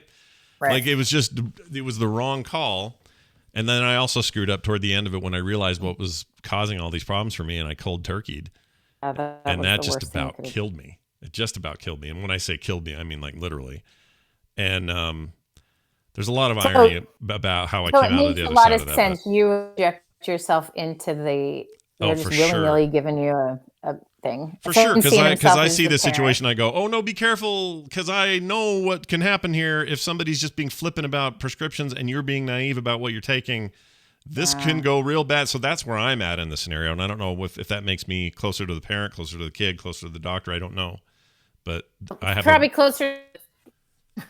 Right. Well, you're hesitant about all the process because that same thing happened to you that was, turned out so badly. Right. And myself, I can project myself into the clinician because, of course, I am one. No, I don't get to do the same things. I don't prescribe people medication, but you're hearing someone's stuff that they can't say in front of other people. That's my whole job, and want them. Like, so I don't think they're responsible kind of ethical way. Do a format. No, but I. Oh no. Are you there? We're kind of missing. We're kind of cutting you out. You there? Oh, can you not hear me? You're better now. Yeah. Oh, I changed servers. I think something was up with the audio. Okay, go ahead. Sorry. Continue. Anyway, just that idea of like anybody listening to this should ask themselves the same question, like, where are you putting yourself in this story? And when you consciously do it and you go to that spot, you think, oh, yes, right? Because it's because of my experience or because I've been hurt or because that sounds this or that way, and it is alarming on one hand because I think about the many people who are just doing what their doctor has told them to do, and it may not be in their best interest, like yours situation, right? Right. And yet, how will they know this? Like, there isn't some class, which there should be in high school, that tells you, like, here's how you handle stuff, right? Yeah. Most of crap. Sounds like your Wi-Fi. You're losing Wi-Fi or something. Hold on a second. Let me move this. Did you pay your Wi-Fi bill? Oh, I might not have. Oh no. Is it just fading? It's like going brr. Like it's just cutting out. It sounds like Wi-Fi. Like someone's goes watching and then Netflix it comes back, but it's like we lose every other word and stuff, and then it comes back. Then I'll stop. I'll just stop talking, and you guys finish. Well, you sound better now. Maybe it's because you were moving around or something. I don't know if you were moving around or not, but I was not. I was pontificating. I was looking at the ceiling like I knew what I was saying. Yeah. I do that a lot as well. So if they let me ask you this: if they went to, what would knowing what we know, which again is not the full picture, so we don't really know, but knowing what we know, what would you do if you were this parent? Would you go to this self-same nurse practitioner person and say, whoa, slow down, whatever, or fill me in on what's going on, or I don't know, like what do you even do?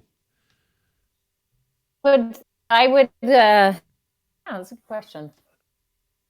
Like, I don't know what I would do. I would probably. You could easily go to the nurse and say, could you give me a referral to a licensed psychologist or psychotherapist or something like that, and maybe take that as the next step, because they might be reluctant to give you the information if it's as a minor. I guess we were saying that under 18.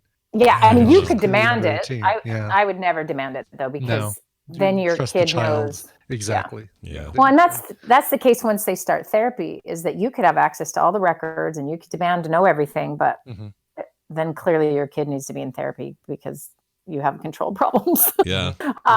But it's still scary, and you got to acknowledge that your kid's growing up, and they're moving further away from you, and that can be scary. And they're telling people things they won't tell you.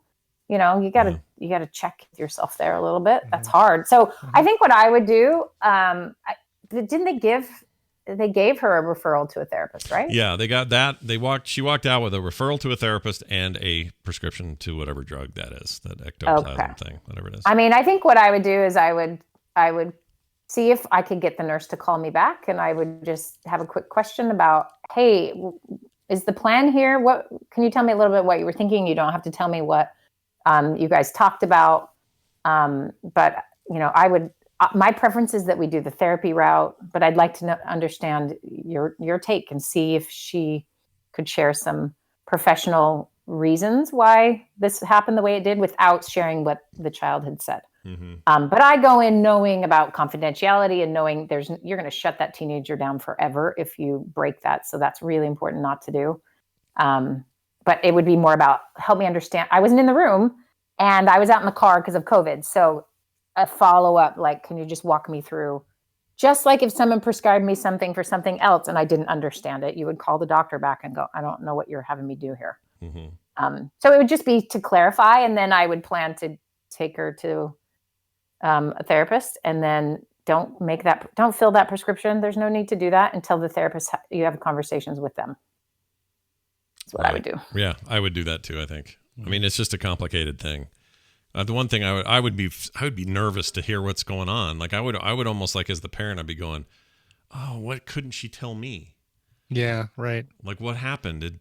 I imagine there's a lot of that didn't come through in the email. That would be the first. Yeah. Obviously, as parents, that would be the first thing that we'd be thinking of, like, oh man, what's going on in their lives that they don't feel comfortable enough to talk to me about? Yeah. Like, or what am I missing? And your imagination's going to get worse. It's going to go, what if it's old weird Uncle Tony or whatever did something strange? Or, I mean, all those things would start flooding in your mind as a parent. You'd be worried. You'd be nervous. Like, I would just, I hate this idea. I hate it. See, and I have such a different take on that, because I feel like, I mean, it's like the cobbler's kids don't have shoes. I have really tried not to have that situation. And so I've sent 2 of my kids to therapy when they were younger, and they flipping loved it and bragged all the time to their friends. It was pretty funny. Yeah. When Pete was born and his guts were outside, and it really stressed some of my kids out. And so they just had great experiences. And I have perpetually said, hey guys, when do you want to start therapy? Like, I talk about it enough, and they know what I do, and they know why I do it, that, at least I've broken stigma in one house in the whole world. Right. Yeah. And to the point where, like, just let me know, or things are rough or something. I'm like, hey, if you ever want to talk to someone that's not me and dad, because, we don't always get it and we're annoying and la, la, la. Mm-hmm. So there's a bit of preventative stuff maybe that I have done, maybe for that very reason. I don't know. But I can see that's not most people. And usually it just shows up like this at a 14 or 15 or 16-year-old who talks to a professional who suddenly goes, ooh, your kid needs... because that's part of it. They're going to ask questions. Whenever your kids are alone in any of those settings, they're going to be asked about abuse. They're going to be asked about, in my doctor's office, they ask if the kids are going hungry. They ask if they need a ride to get medical care. I mean, there's a lot of poverty-based questions they ask to check on how people are really doing. And I am so grateful for that. But it does mean that sometimes really good families and good kids and good stuff means we're going to detect some problems that we should be grateful we're detecting early. Yeah. Because this kid may go in and be like, it's hard to be in 9th grade, and sometimes my mom doesn't understand, and awesome. Or it's much more, and we're going to catch it early enough to really help her. And so it came across wrong. I wish she had just said, here's a referral to a therapist, and if we need to help with that, let us know. But I just think that part feels pretty invasive. Like, here's a drug but that's how family practice tends to be, unfortunately. Yeah. And it also just is I don't know, it illustrates my biggest concern with current medical care, which is, as much as we think a private medical system is, or some people think it's the way to go, because you get the attention that you wouldn't get from a national healthcare service. And we're not going to get into that whole argument here, but that idea has never been true for me. Like, it's always a very cold, sort of impersonal experience. And once in a while you'll find somebody, right? And then we'll go, oh man, I really trust that doctor. He's really done great things for me. For me, it's Dr. Harrison, amazing doctor I found at a freaking clinic after I was looking around for a while, found the guy. Sadly, he's moving back to New Jersey where his original practice was. So I'm super bummed about that. But this guy really knew his stuff, really paid attention. You could tell he was listening to what I was saying. He wasn't throwing prescriptions at me. Just an awesome dude. And I feel like that's just the rare thing now. Like, it's just rare. Most of it's just like in and out. All right, you're in, you're out. And now where the healthcare system is kind of buckled a little bit because of being overwhelmed by cases of COVID and other complicated stuff, it's even more of a like, get in, get out, get in, get out. And I don't know if there's no way to fix that overnight, but we got to think about that too. And not to throw a little bomb onto that pile. I've now lived in 2 countries with universal health care, and I'll tell you what, it is awesome. Wait, where was the other one? You were in Sweden, but what was the other one? England, and I have spent most of my adult life avoiding going to doctors because I have a $10,000 copay. So my kids are going to need some therapy about their medical lives because I'm like, are you dying? No. Okay, we're not going to the doctor. Yeah, there's definitely it's a weird thing. It's ridiculous. Don't even get me started. Right now, if I go to the hospital for something, it's a $6,500 copay. Yeah. And Kim told me that the other day, and it was like this reminder of, I better just make sure I don't ever have anything. Never do that. And then the other thing is Taylor. So when Kim and I were pregnant with her back in '94 when she was born, I think we paid out of pocket like $250 for it, and today for her to be out of pocket with, in theory, way better insurance than we had at the time. She's out of pocket $5,000 for a kid. So if they have another one, another $5,000 at a minimum. That's with no complications, nothing else. That's just the out of pocket copay stuff. And remember, Peter was $40,000. Yeah. Wow. Peter, for those who are like took a double take with when we heard about Peter. With his hamburgers on the outside. His hot dogs out on the outside. It's his cocktail weenie bag on the outside. Right. It's so gross. And it was really weird. If you've listened to the show long enough, you'll remember when we first talked about this. But I never, what's funny, I'm sorry to be all over the place, but it never occurred to me what that visual and that condition would do to your other kids. Oh, yeah. I didn't even think about that. Like they didn't see it like we did. We're like, oh boy, I'm sure glad modern science exists because we can take care of the guts on the outside now. But for his siblings, they must have been, oh my gosh, what is even happening? Yeah, it was freaky. And it was like they got to see a picture of him and he had a bag of sausages outside of his stomach. And so like we probably shouldn't have showed him that picture. So it's our fault, but we paid for it in therapy. It's fine. Sure. Why not?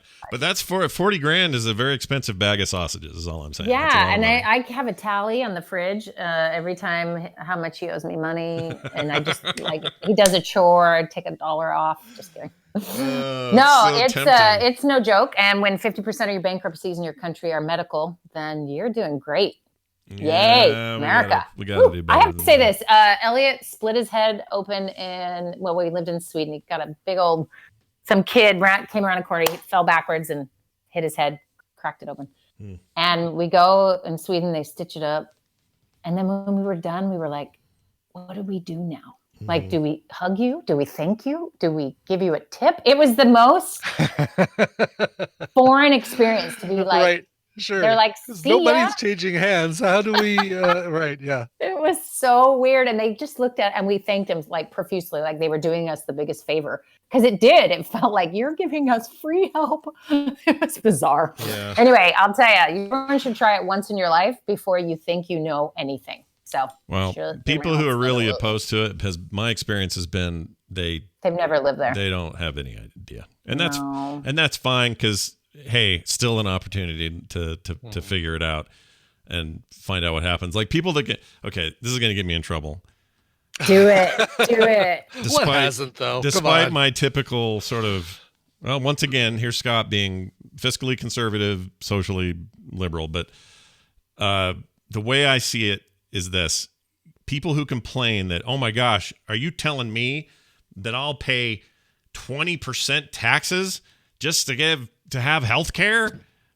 I'll never do that. This is a better system where I'm already paying almost 30% of my income for my insurance, plus copays, plus deductibles, plus all the other stuff that gets added on. Like, we're bad at this. We are shitty at this. And you can email me and tell me how wrong I am, and you can tell me that this is leftist thinking all you want. But I'm telling you right now, the numbers don't lie. We are doing it wrong. The numbers are bad. And I didn't know about that 50% bankruptcy thing. That makes sense, though, right? Like, that's why everyone's used GoFundMes. I know people who are just like, I broke my leg. It's going to cost me $10,000 because my insurance sucks. I need to do a GoFundMe to pay for it. Like, that's bad. Our national healthcare system is GoFundMe.com. Mm-hmm. It's bad. It really is. It's really bad. Send your emails to... Oh, they can email me. They will, and it's fine. But whatever. Those people are never going to... So I have a question for those people real quick. So whoever's planning to email Scott, go for it. We totally give you full permission. Yeah. I want to know what your, like, what's happened to you? You know what I mean? Like, just like when I said, hey, which role can you stick yourself in? Can you see yourself as the prescriber? Can you see yourself as the teenager? Can you see yourself as the parent? Mm-hmm. Like, in this equation of the medical system, put yourself, like, where are you? Are you the patient? Are you the doctor who wants to keep his millions? Are you, like, where do you, and sometimes those are made up places you put yourself. But I think that's a really important question for each of us to ask sometimes, is like, on any side of any debate or question, where are you putting yourself and why? And that sound, I don't mean that to be derogatory at all, like, what happened to you? But I genuinely ask that, like, what happened to you? I think it's just team loyalty. I think that's usually what it boils down to. And I don't want to say that's true of everybody, obviously not. But I think there's a team loyalty problem in this country that affects everything. So if your team has its litany of things, and some of them are being these days decided in real time. Oh, are masks a political issue? Okay, well, how does my side feel? Oh, well, no masks, or definitely masks. Like, suddenly you're picking your mask decision based on your team decision. And it's those team alliances and those loyalties in that direction that I think are the problem. And the fact that this country really only supports two of them that is our biggest problem. We need a parliamentary system so desperately. But okay, so that's my assignment to those who are going to email Scott. I'd like you in the email to include your team. Not team, not your team. I want you to include a traumatic memory that is making you so angry about this. So, for example, there has to be one. There's got to be a reason you're so mad that you're willing to take the time to do that, to write to Scott, who, guess what? You're not going to change his mind.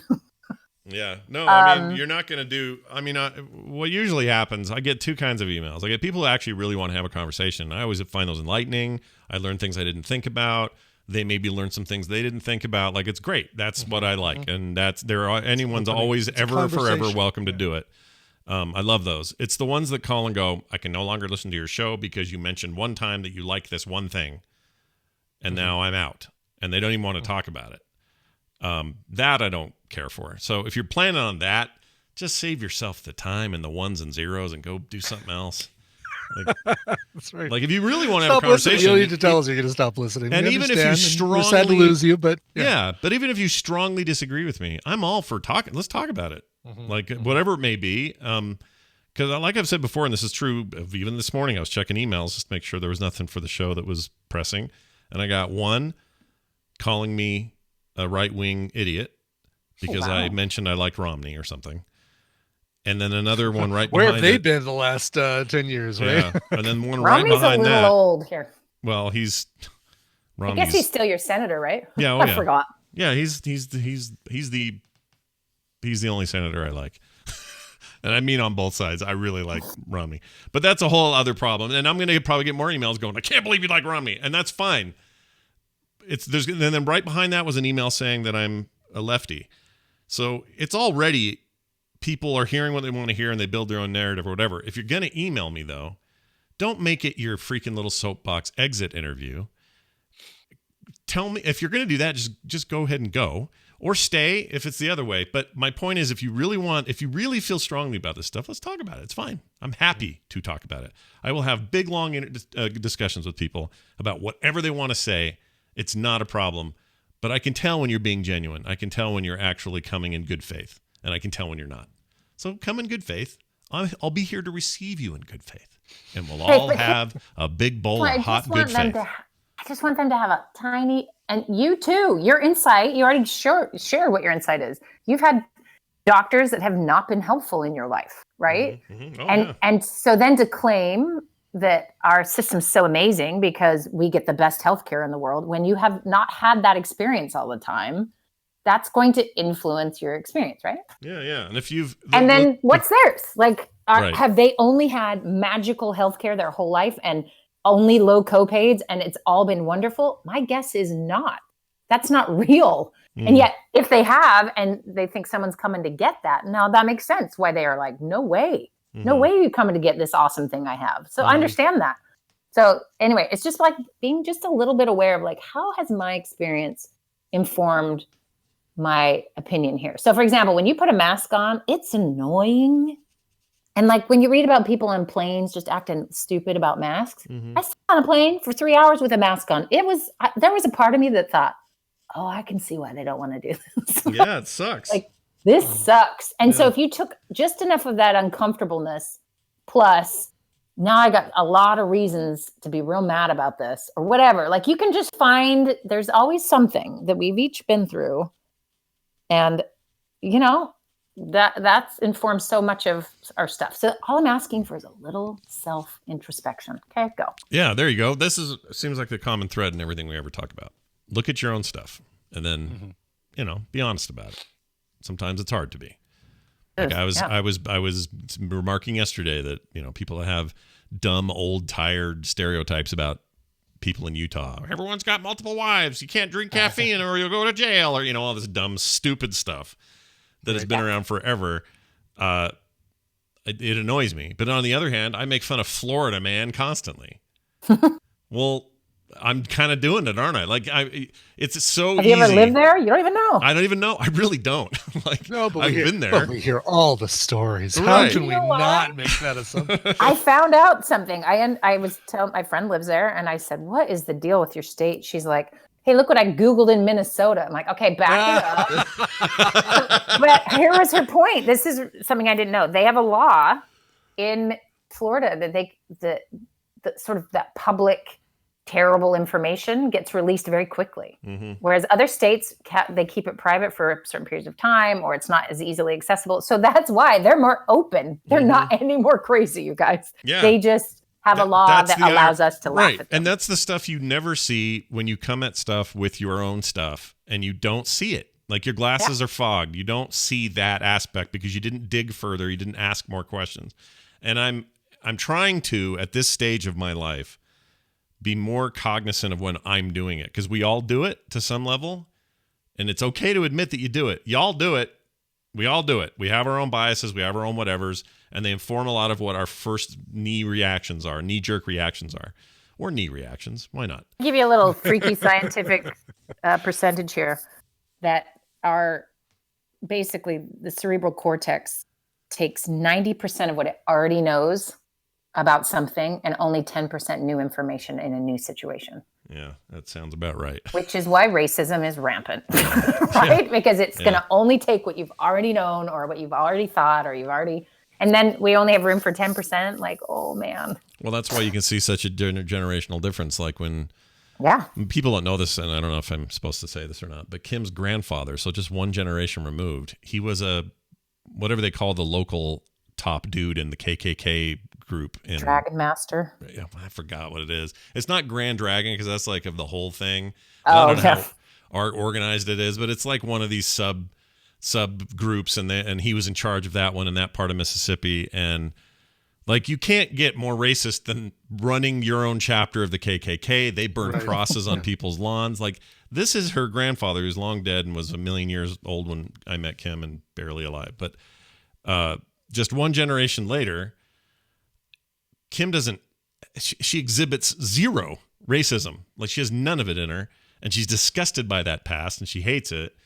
And there's all a bunch of irony around that too, because they did some family history stuff and found out that Kim, on her dad's side, going all the way back to Jefferson, has 1/16 African American blood. Like, she's got a little sister in her, if you know what I'm saying. All right, that's what I'm getting at.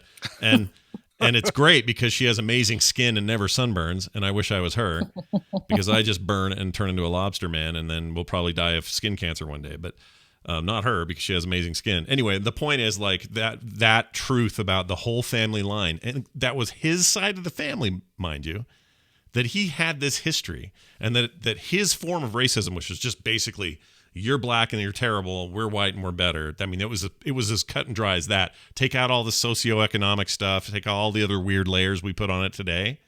It was just purely, you're black and not good enough. The whole while, got a little bit in his own veins, pumping through that heart of his, and here we are a generation later, and it's removed. Well, why? Well, because his brain was at a place where that 10% of new information was never going to penetrate the 90. And Kim grew up in a way that her 90 is free of it. And so her 10% is adding to an already decent 90 on that front. You know what I'm saying? Yeah. So she's going to be mad that I told that story because she's not proud of that history at all, like at all. And her mom and dad are not like that at all. Her mom's a little bit like accidentally racist, kind of like, you know how dad used to call black people coloreds, but he never did it in a way that we were like, Dad, or it sounded bad. Right. It was like when he called the Koreans intended to be chinks. derogatory. It was just how he did it. Ignorant, as he would say. Ignorant. Yeah, my dad would say the word ignorant. But he came from a time where they all talked like that, and so it was hard for him to shake that. And we don't do that. So I guess over time things get better. History's a rising road, all that stuff. It just doesn't feel like it right now. You know, it just feels like things are weird, and they are. And there's a lot of systematic stuff we got to work on, and all that stuff is true. I guess what I'm saying is, I don't. Sen's got an email. Send me an email, and we can talk about it if you disagree with anything I just said. Okay? Because we went from my kid got prescribed psychotropic meds. Right, exactly. Yes. It's been a long road. Don't try to follow the train track. It's windy. Yeah, we always it's a run windy road. Yeah, someone in the chat says they thought Kim was Latina. Nope, she's definitely not. But that's funny. She gets that a lot. Kim has great skin. You never notice this. In the winter, she just has normal skin. I, in the winter, look like a polar bear. Mm-hmm. Even like the gross polar bears that get like pee all over them, like that kind of pale yellow looking polar bear. Like that's me. And then summer comes around and Kim goes into a beautiful golden brown all summer. It's amazing. She looks great. I, on the other hand, just look like a pockmarked nightmare. It's just bad. So Scandinavian skin for the win, I guess, or for the loss, actually, in this case. For the loss. It's Scandinavian mixed with the English overlords. That's what's happened. Yeah, exactly. And all they ate was like because Scandinavians have beautiful skin, weirdly. Yeah, that's true. Well, they're beautiful people, right? Yeah, I blame the Brits. Yeah, always blame the Brits. Speaking of the Brits, no, not really. This is not a transition. Wendy has a website called realsteps.org where you can go, even if you are British, and sign up for cool stuff. Check it out. You can read all about it. I know you guys are kind of in between stuff right now, but always a good link to have. Indie Wendy. Yes. Indie Wendy. Anything else you want to mention, Wendy? No, but I would love... I want to throw in one more top. No, I'm just kidding. No, we're good. Hey, sign up at Real Steps. We'll send you an email with updates coming up pretty soon. November is our next round. It's going to be like, you're going to be healthy all the way up till Thanksgiving dinner. Whoa, it's going to be amazing. That's great. You're going to feel good. We have a book club we're currently going on a little side book club that is so much fun. We're all reading the same book about eating, and it's some life-changing stuff, so it's really fun. So nice. Join us. Send me an email if you have questions. We'd love to have you. There you go. It's Wendy Dunford. Have a fantastic week, and Thanks. We'll see you next time. Bye now. All right. There goes my sister. Watch her as she goes. All right, Brian, we have come to the end of the show once again because that's what we do, and we play this. Fan service! Time for a little fan service. This one for Tim. He actually wrote can service, but I think he means fan. Fred and can service. All right, good. That service comes out on Mondays. Good luck. He says, hey, I have a buddy from work who has his own podcast, an actual black guy podcaster. He drives a Cadillac and everything, he says. It's called Black Nerd Radio on iTunes and anywhere else you want to get it. So just search for Black Nerd Radio on your podcast app of choice, and you'll find it. And keep in mind that he drives a Cadillac and everything. And everything. And everything. Oh, I want to know what everything is. Now I need to go listen. If you've got a thing that you're doing, a cool project, side project, show you make, whatever, and you want us to do a quick mention like Tim did here, let us know. Send an email to themorningstream@gmail.com, and I'll talk about it on the show. And if some of you are like, hey, I sent that in, where's mine? We're backlogged. We'll get to them. We just have a lot. So don't worry, we'll get to your thing.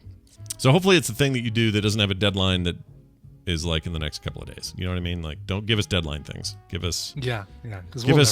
Give us active concerns. That's right. Right? Like they used to say, here in Japan, I own a fish concern.